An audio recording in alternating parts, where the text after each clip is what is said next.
Primero, buenas tardes a todos. Los que no me conocen, me llamo Gustavo Laudani, soy egresado de esta universidad y actualmente trabajo en el Departamento de Física como ayudante, precisamente en física y precisamente con alumnos de los 2 primeros años. Entonces, hacia ellos había propuesto orientar esta charla, no porque los elementos que vamos a tratar no puedan tener influencia en otro grupo, sino que precisamente acá, como docente, estamos encontrando un problema serio, difícil de resolver, y que tal vez la práctica continuada de ajedrez nos daría elementos para encararlos con mejor eficiencia, digamos. Bueno, entonces aquí nuevamente les estoy aclarando, sirve o es de utilidad para todos, pero especialmente para los estudiantes de los 2 primeros años de la universidad. Primero vamos a estar viendo tener conocimiento de qué es lo que busca el docente, como una forma de poder tratar de solucionar los problemas que nos encontramos, o sea, qué es lo que el docente pretende de nosotros. Entonces, todos te vamos a decir que queremos que aprendas significativamente, pero ¿eso qué significa? Que implica aprenderla con toma consciente de decisiones. O sea, ser consciente de cada decisión que tomamos. Lo estamos haciendo en toda la vida, pero también es especialmente importante cuando nos encaramos en una carrera universitaria. Bueno, pero acá están los 2 puntos más clave, más importantes de lo que es el aprendizaje significativo. Tenemos que establecer relaciones entre lo que ya se sabe en el conocimiento previo, lo que ya saben, con la nueva información que pueden recibir, por ejemplo, en una clase.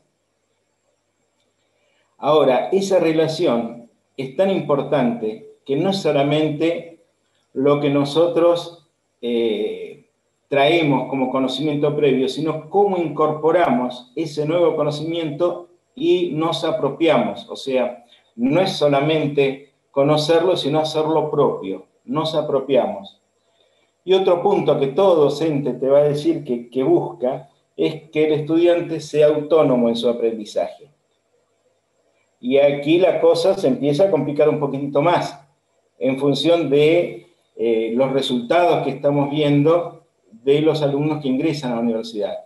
O sea, el alumno lo queremos educar como autónomo, que dirija su propio aprendizaje, que sea consciente de su propio aprendizaje. Bien.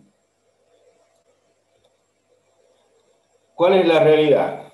Entonces, ahora les hablo como si fuera un estudiante de primero y segundo año.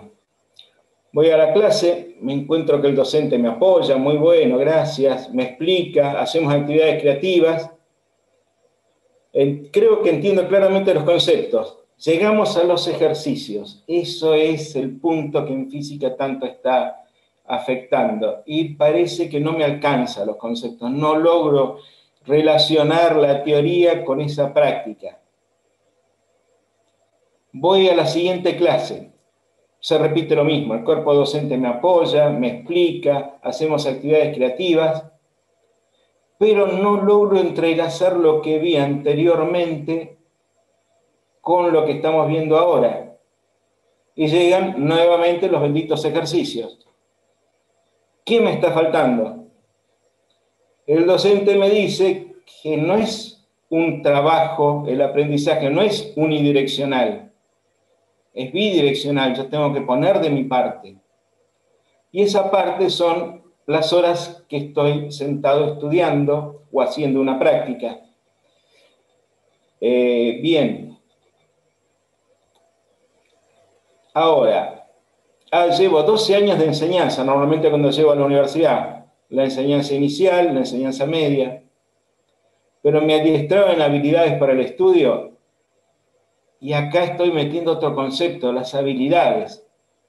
¿Qué son las habilidades del estudio? ¿Eso se adquiere en la escuela? ¿Solamente en la escuela? Bueno, cualquier docente te va a decir que no. ¿Por qué? Porque somos un ser social.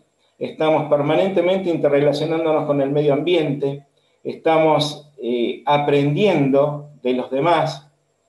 Te diría, no tengo formación en neurociencia como para decir si estamos aprendiendo cuando estamos durmiendo, pero digamos, mientras estamos despiertos, estamos haciendo un proceso de aprendizaje. La importancia es que si ese proceso de aprendizaje es consciente y ordenado y repetitivo, lo puedo transformar en una habilidad. Bueno, de todas esas interrelaciones, ¿qué papel juega el ajedrez para el desarrollo de esas habilidades? Pueden ser para algunas habilidades de tipo cognitivo y de tipo emocional. ¿Qué estamos, o sea, sobre qué temas concretos, problemas concretos que estamos hablando de los estudiantes estamos trabajando? Estamos hablando de cuando el estudiante se queda solo y tiene que crear, con los elementos que tiene, tratar de incorporar ese aprendizaje. Y el otro punto que preocupa mucho, porque muchos docentes están haciendo unas evaluaciones conceptuales, pero sobre todo cuando estamos haciendo materias de servicio, las evaluaciones son muchas de ejercitaciones.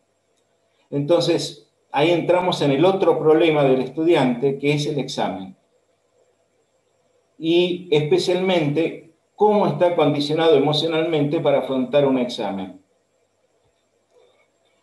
Entonces, vamos a ver, dijimos de que toda la interrelación que tenemos con el medio ambiente, con nuestra vida, es un proceso de aprendizaje. ¿Podemos aprender de un boxeador? Lo que vemos en un boxeador nos puede llegar a servir para algo tan diametralmente opuesto como un estudio universitario. Y acá les agrego una frase, la mayoría no lo conoce, bueno, yo sí, o sea, era un niño, pero sí lo llegué a conocer a Oscar Ringo Bonavena, un boxeador argentino. Él tenía una frase que se hizo muy, muy popular. Y fíjense lo que dice y qué relación puede llegar a tener con la situación de estudiante, dice. Uno tiene un representante, un manager, un masajista que le ablanda el cuerpo, recibe consejos hasta de promotor. Pero lo cierto es que cuando suena la campana, le sacan el banquito y uno se queda solo. O sea, nosotros tenemos profesores, jefes de trabajos prácticos, ayudantes, amigos, familia, pero después, ante esas dos situaciones, tratar de apropiarnos del conocimiento, estamos solos. Cuando estamos tratando de demostrar y sobre todo demostrarnos lo que hemos aprendido, estamos solos. Aquí les muestro dos situaciones de Bonavena, que en todo caso, si hay tiempo, después lo podemos conversar, porque en el caso particular de esta pelea con Mohamed Ali, hubo una característica que se entrena en ajedrez y que es útil para el aprendizaje. Bueno, la propuesta o la hipótesis de trabajo es que nosotros estamos aprendiendo con todas las actividades que realizamos. Entre ellos, el deporte. Si podemos aprovechar lo que estamos entrenando como una práctica continua, lo que estamos entrenando ya sea en un deporte físico como en un deporte intelectual como es el ajedrez, nos permitiría desarrollar habilidades. Esas habilidades, ya sea cognitivas o socioafectivas, pueden ser útiles para nuestra vida de estudiante. Cuando hablamos de cognitivas, estamos hablando de reflexionar, planificar y adaptarse a los cambios. Ya estamos reflexionando sobre nuestro proceso de aprendizaje, planificamos en función de no sé nada, tengo esta formación, tengo este tiempo, tengo estos libros, y adaptarnos a los cambios, porque yo no soy solamente un estudiante, yo soy una persona, vivo. Bien, desarrollo de capacidad de concentración. No sé si ustedes han visto una película de un beisbolista por amor al juego, donde esa persona de golpe hacía movimientos con los ojos y desaparecía todo el ruido ambiente, desaparecían todos los otros jugadores, y la única imagen que él tenía era en lo que estaba concentrando, el bateador y el receptor.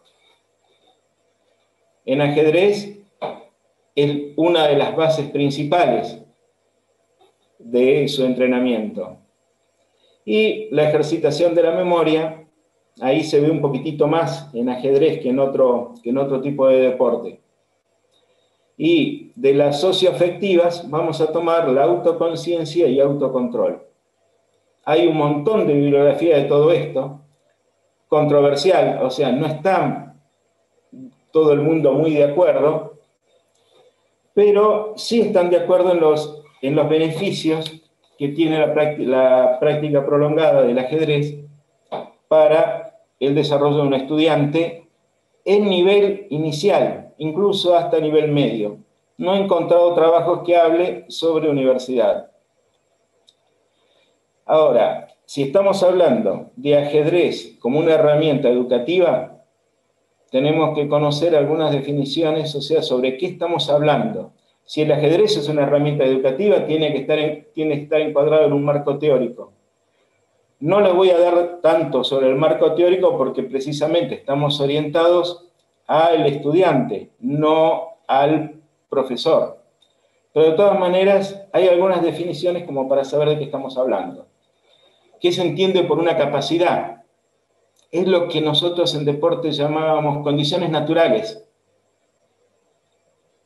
Pero resulta que si esas condiciones naturales la trabajamos en forma reiterada y en forma organizada, se transforma en una habilidad. Entonces, ¿en qué se diferencia una habilidad de una capacidad? Bueno, las habilidades se pueden transformar, son capacidades que se pueden transformar en conductas. En cualquier momento han sido desarrolladas por práctica, que llamamos procedimientos en educación, tareas, lo llama normalmente el estudiante. Y puede ser consciente o inconsciente. Entonces, cuando decimos que una persona es hábil, es que tiene capacidad potencial, cierto grado de condiciones, pero a su vez tiene un dominio de los procedimientos para conseguir un fin. Entonces ahí entramos al tercer concepto, procedimiento, que sería, ya les adelanto, tareas. Dice, son asignaciones que realizamos para lograr un objetivo. Por ejemplo, objetivos cognitivos.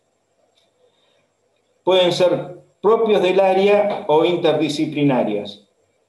Siempre estamos hablando acá cognitivos, ¿no? O sea, hacer un resumen, mapas conceptuales. Ninguna materia te va a enseñar prácticamente eso, pero sin embargo todas suponen que vos lo sabés hacer.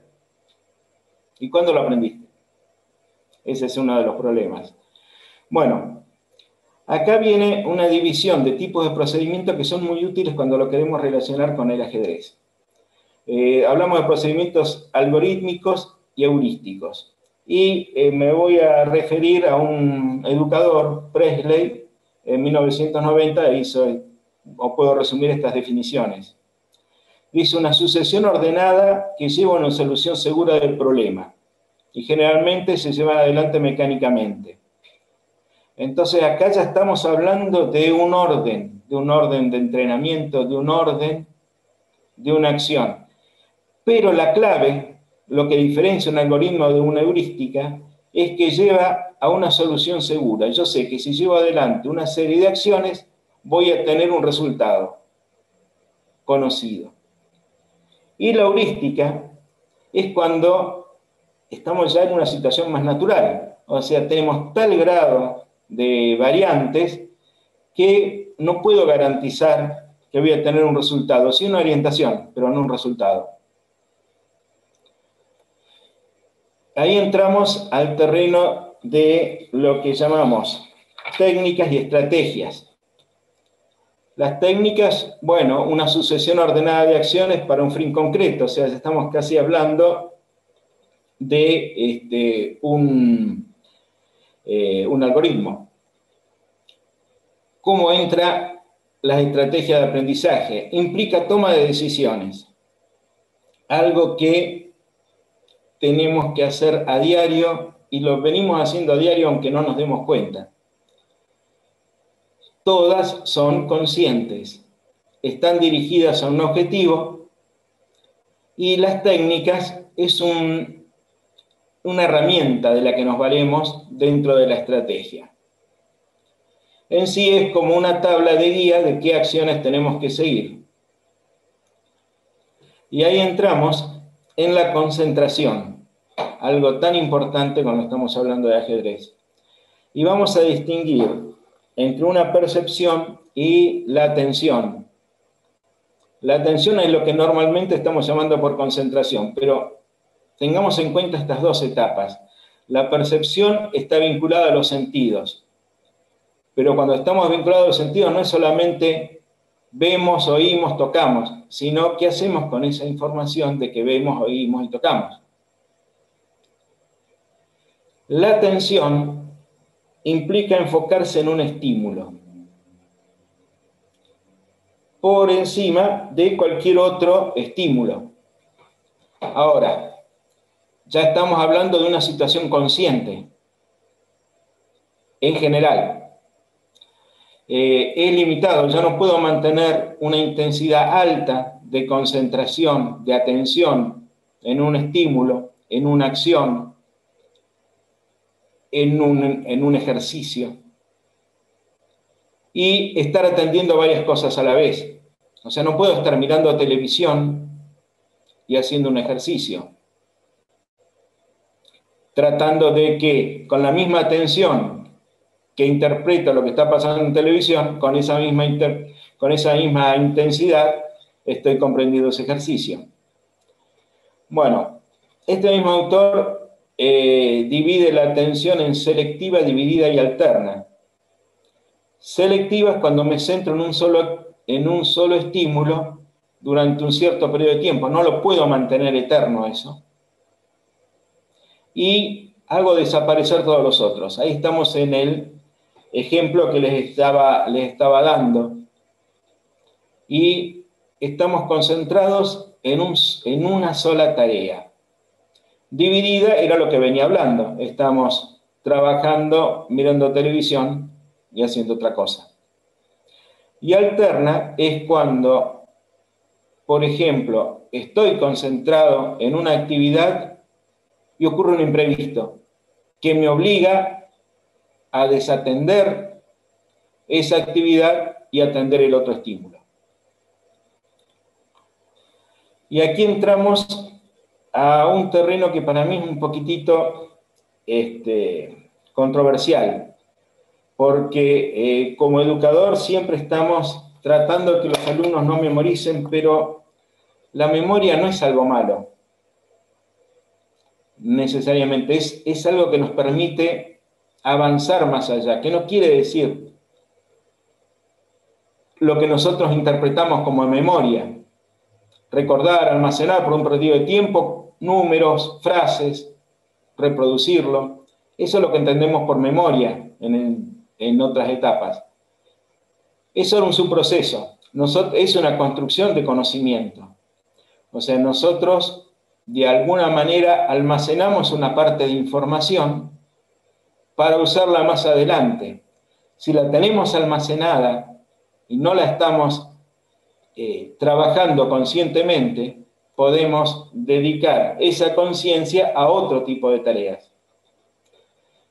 Bien, sobre esto, el primer escrito que encontré es de Atkinson y Ziffin, de 1968, y bueno, fue revisado, se modificó, he encontrado trabajo hasta de 1999, posiblemente haya mayores. Pero en sí habla de tres tipos de memoria o tres almacenes, que se llama la memoria sensorial, que está relacionada con la percepción, o sea, con los sentidos, y muy breve duración. La memoria de corto plazo, Esta es importantísima. Recibe la información, o sea, ¿recibe qué información? La memoria sensorial, ya sea que algo que estamos leyendo. Procesa esa información y a través de estrategias de repetición, repaso, lo puedo llegar a transformar en una memoria de corto plazo. O sea que es algo que yo puedo entrenar. Lo último es la memoria de largo plazo. Esto tal vez en ajedrez lo podemos llegar a vincular un poquitito más con el ajedrez. Perdón, con la estrategia. Porque le estamos dando un significado, una interpretación a la información y la integramos con los conceptos previos.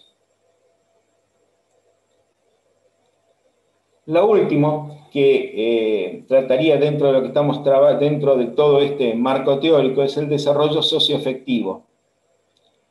O sea, nuestras emociones.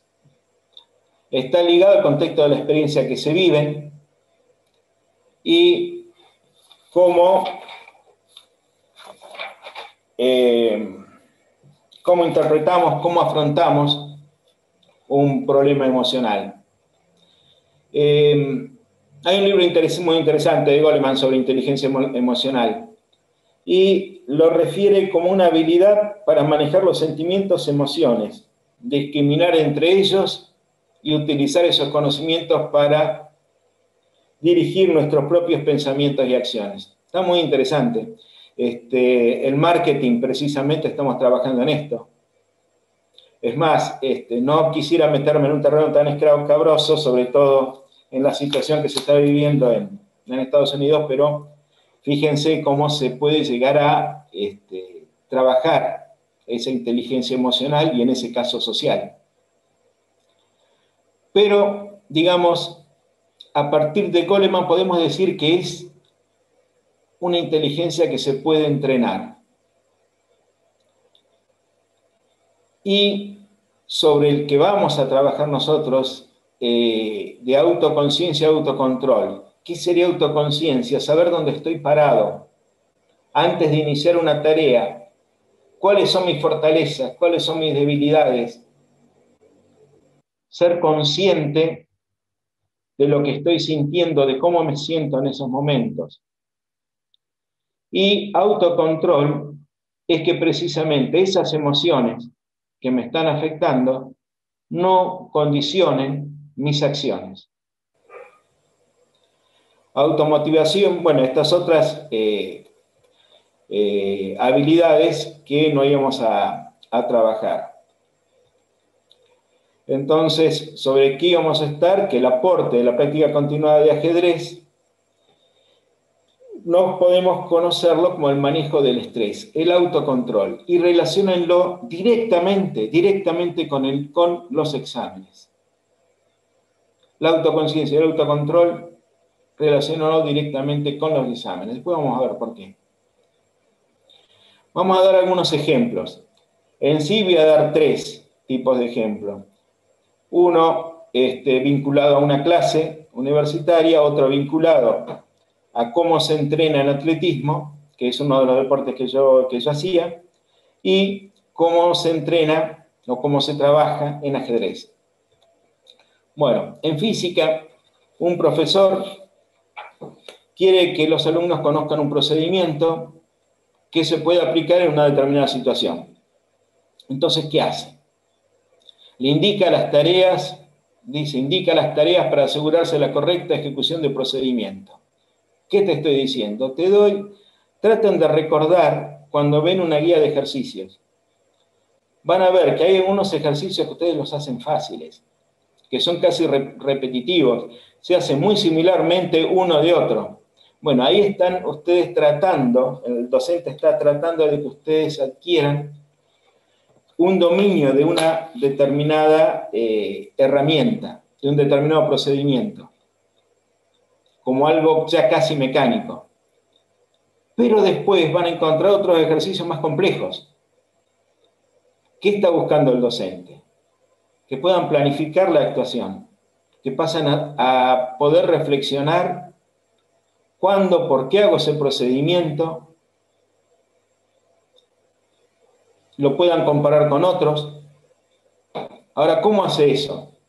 Conscientemente les cambia las condiciones de borde, concretamente hace eso, conscientemente les cambia las condiciones de borde del problema. Entonces, ustedes tienen que reflexionarlo, primero intentan aplicar mecánicamente lo que hacían antes y ven que o es insuficiente o se complican la vida.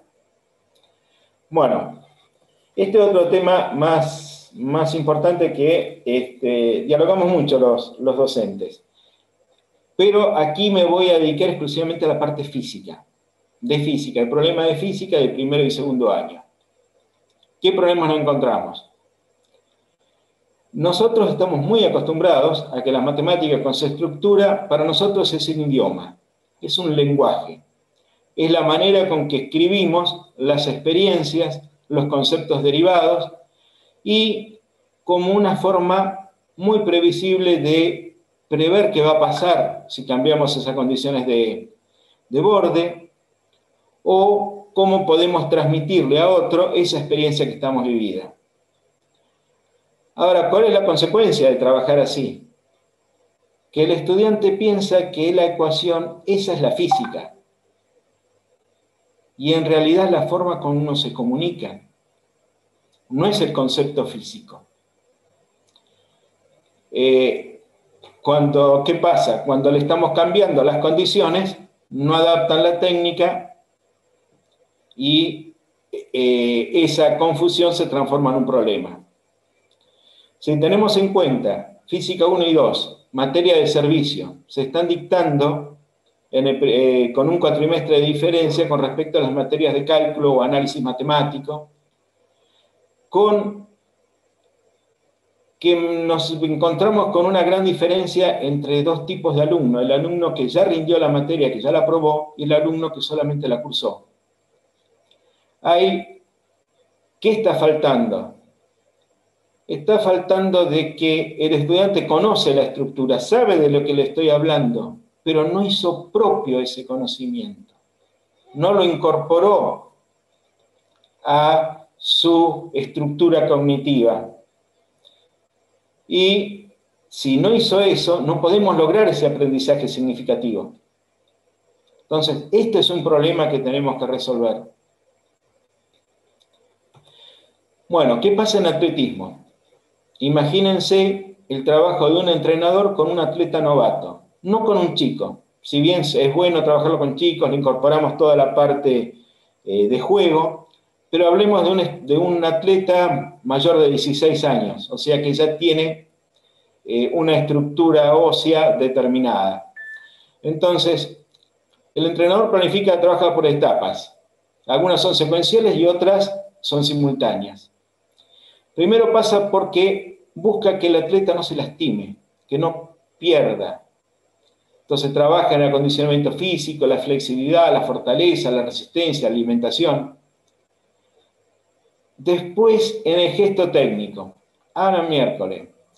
Resulta que si, por ejemplo, yo lanzo jabalina, tengo una carrera de distintas etapas, llego a la parte final, bloqueo la pierna izquierda, giro como si fuera un trapo de piso y hago el esfuerzo principal con el tríceps. Ahora miércoles, ¿cómo hago para poder hacer eso todo junto? Bueno, lo que hace, lo divide en etapas y va entrenando cada una de esas etapas por separado, hasta lograr que el atleta haga en forma automática, no sea consciente, directamente, en forma inconsciente, haga cada una de las etapas. Eso es la parte de entrenamiento algorítmico. Cuando ya adquirió ese entrenamiento, es el momento de integrar todo en un solo gesto deportivo. Eso ya es consciente, eso ya es heurístico. ¿Y por qué le digo que es heurístico? Tengo un amigo, Pablo Petroveri, fue récord argentino, pero era alto como yo, medía 1,72. Y tenía que competir con gente que medía 1,90, pesaba 30 kilos más. Entonces, el gesto deportivo, la técnica en el lanzamiento eran totalmente diferentes, se adaptaba al atleta. Todo esto lleva un mínimo, o estamos hablando de 8 años de trabajo. O sea, 8 años nos lleva llegar a tener un acondicionamiento físico y comprender el gesto técnico. Después pasamos a alto rendimiento y eso ya estamos hablando de algo completamente heurístico. O sea, si bien continuamos haciendo lo mismo que antes, centramos todo el entrenamiento en la habilidad mental, en concentración, en trabajar con el rival, cómo se adapta a las técnicas, toda la parte mental. ¿Cómo es en ajedrez? Sigo trabajando con un entrenador. Me planifican etapas que algunas veces son simultáneas o secuenciales, tal cual como en atletismo. Tenemos aprendizaje de reglas, las que son del juego, las que son de las competencias. Combinaciones, tipos de mate, y esos son procedimientos algorítmicos. Con una experiencia organizada y repetitiva, lo desarrollo como una habilidad. Después tengo el aprendizaje de las estrategias de ajedrez. En ajedrez tenemos apertura, medio juego y final. Y es heurística. ¿Por qué digo eso? Interviene una cantidad de factores muy grandes, pero vamos a destacar una principalmente. Tenemos un rival. El rival juega también. Mejor o peor que yo, con otro tipo de conocimientos o los mismos. Entonces, tengo que reflexionar, readaptar y adaptarme a los cambios. Ahora bien, seguimos avanzando en el entrenamiento. Tenemos una experiencia adquirida en partidas, en la preparación previa. Entonces vamos creciendo como jugador. Estamos transformando esa capacidad de concentración y de la misma manera que estamos reiterando cada posición, eso se va incorporando a nuestra memoria de corto plazo y ya reconocemos posiciones. O sea, ya no estamos hablando solamente de cómo juegan dos piezas en sí o cómo puedo dar mate con una o dos o tres piezas. Ahora estamos hablando de que incorporo a mi memoria de corto plazo una posición. Ahora, con el análisis de partidas, mucho trabajo, paso a incorporarlo a la memoria de largo plazo. Y este aspecto, el autocontrol y el autoconocimiento, es como el núcleo, una de las partes más importantes y que lo podemos encontrar una analogía con el alto rendimiento. El ajedrecista es consciente de las fortalezas y debilidades tanto propias como del rival, o sea, tiene un autoconocimiento. En base a eso planifica y reorienta su estrategia, tanto en la preparación previa para esa partida como cuando se desarrolla la partida previa completamente.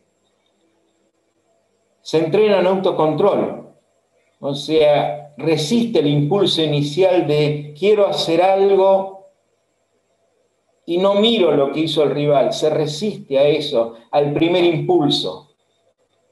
Analiza las consecuencias, se reorienta y con la práctica continua, ¿qué es lo que logra? Que esa habilidad incremente su velocidad. Bueno, para analizar o para finalizar, esto ya vendría a ser como una especie de diálogo más concreto. Estamos teniendo un problema que es compartido, o sea, docentes y alumnos. Aspiramos a un aprendizaje autónomo como personas libres que conducen su propio aprendizaje. Pero no nos olvidemos que es en ambas direcciones. Tanto los docentes como los alumnos estamos aprendiendo. Diferentes cosas, pero estamos aprendiendo y nos necesitamos. Es esencial para todo lo anterior el grado de asimilación de los conocimientos previos. La falta de seguridad en esos conocimientos no lo tenemos que limitar a lo académico. O sea, no le tenemos que echar la culpa a la formación de las escuelas medias o a la formación de los años de universidad. O sea, no es solamente académico. El proceso de aprendizaje se apoya en habilidades adquiridas, que no son necesariamente académicas. Tenemos que saber planificar, partiendo del autoconocimiento, de los objetivos y el tiempo que disponemos para alcanzarlo.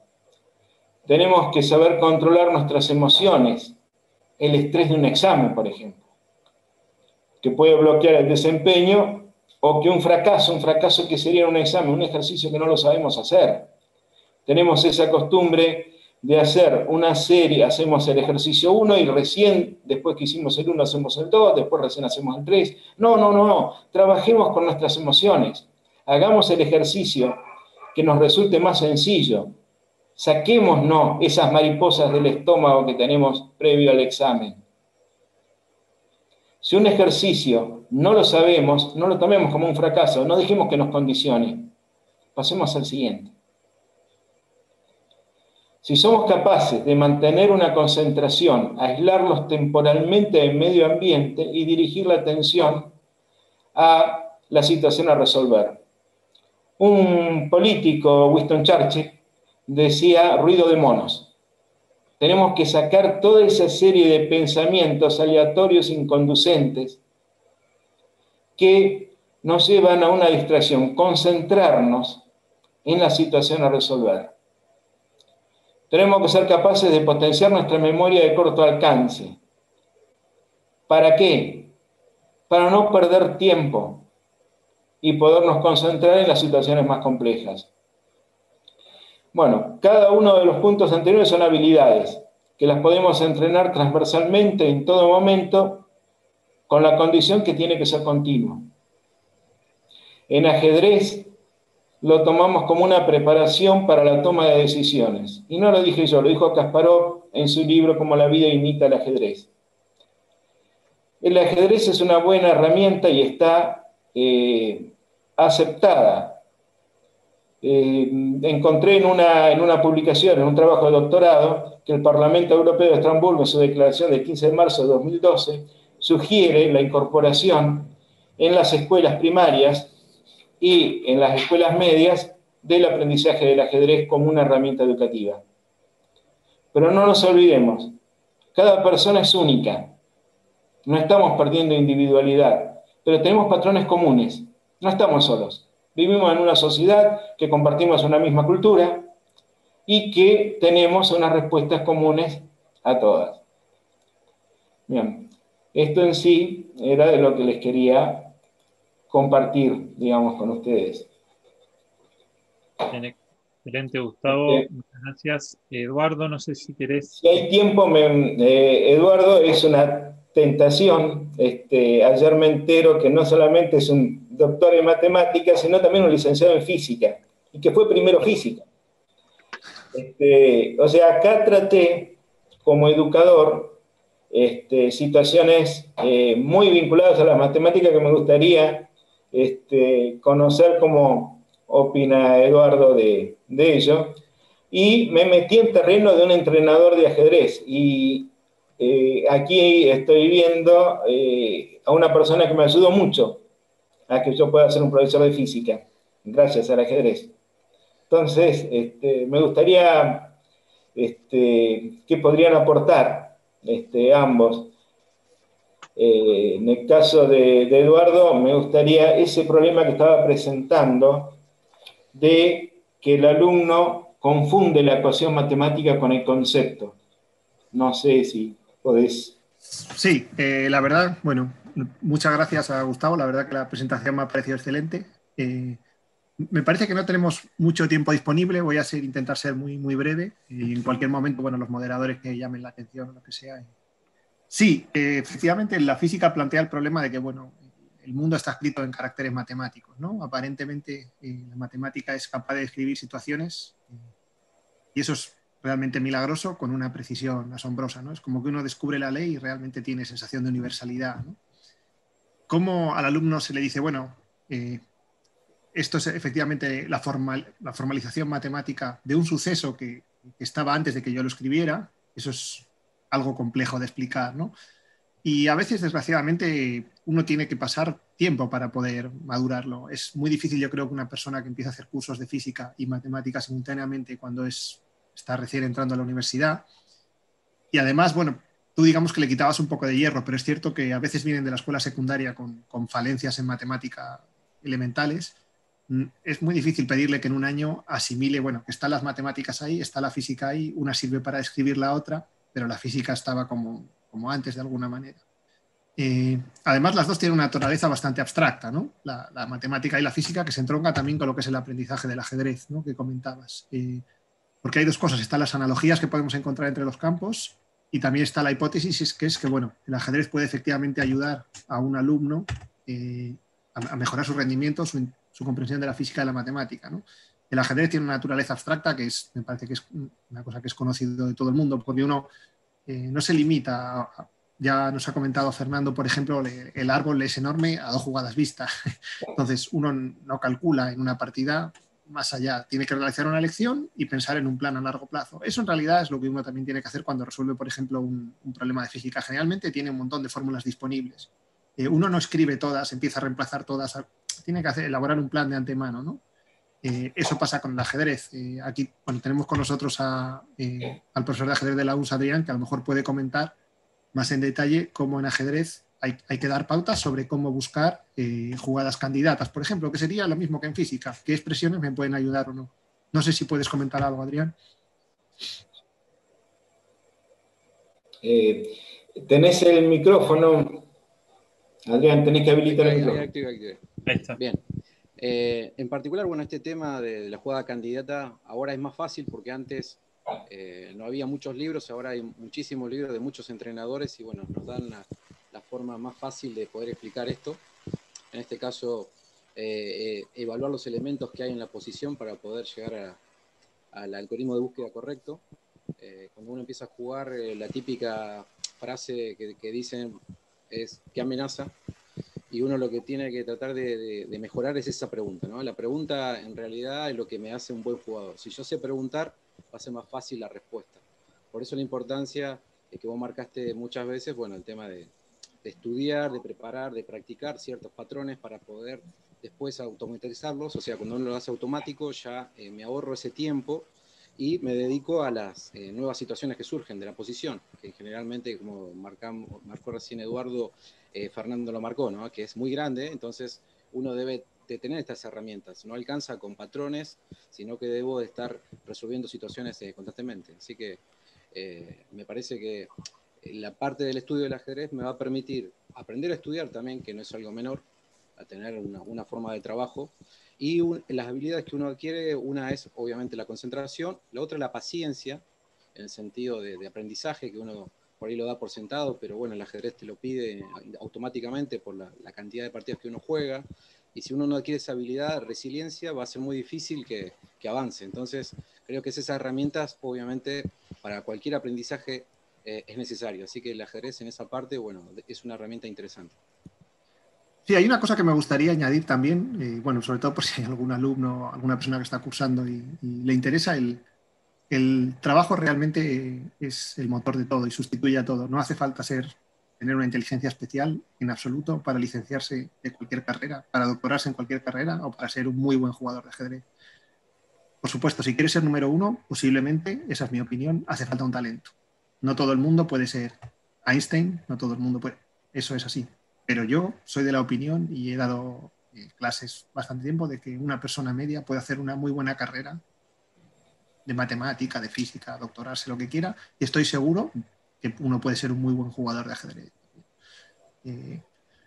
El tema del ajedrez, bueno, no tengo pruebas porque no he seguido ese tipo de estudio de carrera, pero yo creo que es una cosa, o sea, yo cuando era chico, por ejemplo, que jugaba en un club, he visto que gente que dedicaba más tiempo progresaba. Por supuesto, hay alguno que tiene talento y bueno, a lo mejor no hace falta echar tanto tiempo y te está pasando por encima. Pero el trabajo es una condición necesaria y suficiente. En particular, vinculado al trabajo que hice con Adrián, yo noté una diferencia. O sea, los que no me conocen, volví a la universidad después de 20 años y con todos los temores habidos y por haber, con un grado de madurez en algunas facetas, pero acarreando las mismas falta de habilidades que tal vez tenía en mi otra etapa. Y lo que pude notar, o sea, a Adrián le fui a pedir directamente, quiero desarrollar habilidades para poder estudiar con eficiencia. Lo que yo noté era en esas dos facetas, el manejo del error y, bueno, manejo del error, del autocontrol, pero sobre todo de la concentración. Recordaba claramente que pasadas las 2 horas de rendir un examen, yo ya podía escribir cualquier cosa y creía cualquier cosa. Si salía bien, salía bien. Pero al año, te diría a los 2 años, directamente hice exámenes de 4 horas con el mismo rendimiento con que me senté la primera vez.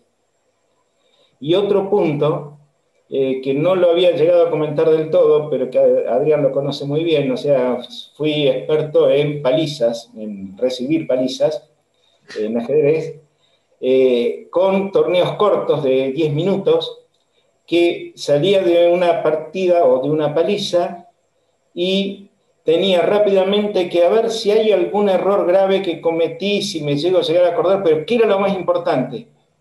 Tranquilizarme, que ese error no me bloquee y encarar la segunda partida. Otra paliza, bueno, que no me bloquee y encarar la tercera partida. Y tal vez la tercera partida la gano. Pero, ojo, tanto el error como el éxito te pueden bloquear esa concentración. Entonces, no quedarme en eso, sino volver a concentrarme, separarme de todo el contexto y encarar la partida siguiente. Parece muy tonto, pero en un examen eso es fundamental. Cuando vos partís de que te encontrás con un tema, un ejercicio, una pregunta que no la ves, no la conoces. Te concentrás en eso, te tirás abajo. La próxima te pasa lo mismo, te tirás abajo. ¿En cuánto te afecta esa estabilidad emocional? El ajedrez te entrena en eso porque está permanentemente, dale con ese tipo de situaciones. Estás tomando decisiones bajo presión. En mi trabajo, precisamente un error mío, o rompía algo o mataba a alguien, no era otra cosa, o rompía algo o mataba a alguien, estaba muy entrenado en toma de decisiones. Pero no era que yo estaba tomando una decisión cada 20 segundos o 10 segundos como es en ajedrez. El nivel de entrenamiento que tuve para la toma de decisión, bajo presión, sobre ese tema sí tengo mucha experiencia y me condujo a poder desarrollar la carrera en tiempo y forma. Bien. Bueno, Gustavo, genial la charla. Así que bueno, espero que los chicos hayan tomado nota de algunos ejemplos que pusiste y bueno, algunas ideas que se pueden aplicar. Y bueno, le dejo la palabra a Julián. Bueno, muchas gracias, Gustavo, muchas gracias, Eduardo. Nos responden en el chat, el laboratorio de Kotov no pasó de moda. Espero capaz que ustedes lo tienen más presente a qué se refiere. Pero la verdad que muy iluminadora la ponencia, las analogías muy claras, hablar de capacidades, habilidades, procedimientos, cómo mejorar la técnica, eso es importantísimo, es clave para nuestra formación deportiva y sobre todo para nuestra formación académica y profesional a futuro, es algo que hay que tener siempre en cuenta y cómo eso mejora lo que es luego la toma de decisiones, como recién acabas de concluir, Gustavo, está en relación a la conversación previa que veníamos con Fernando Tomé, cómo hacía todas estas árboles, estas ramificaciones, y en definitiva cómo siempre hacer deporte mejora la concentración, la percepción y la atención para desarrollar mejores técnicas de estudio, en definitiva formarnos en una integralidad de profesionales, y como el deporte termina redundando muy positivamente en nuestra formación académica y a futuro en nuestra inserción en la sociedad. Me parece que es un ganar-ganar absoluto, practicar deportes previo, durante y posterior a nuestra formación universitaria. Así que si no, si quieren agregar algo más, si no, esperamos brevemente, ya estamos sobre la hora para comenzar con la siguiente charla. No, por mi parte no, agradecer la invitación a charlar aquí un poquito y nada, agradecer a los organizadores y felicitar a Gustavo por la charla. Bueno, muchas gracias. Bueno. Muchas gracias por la invitación.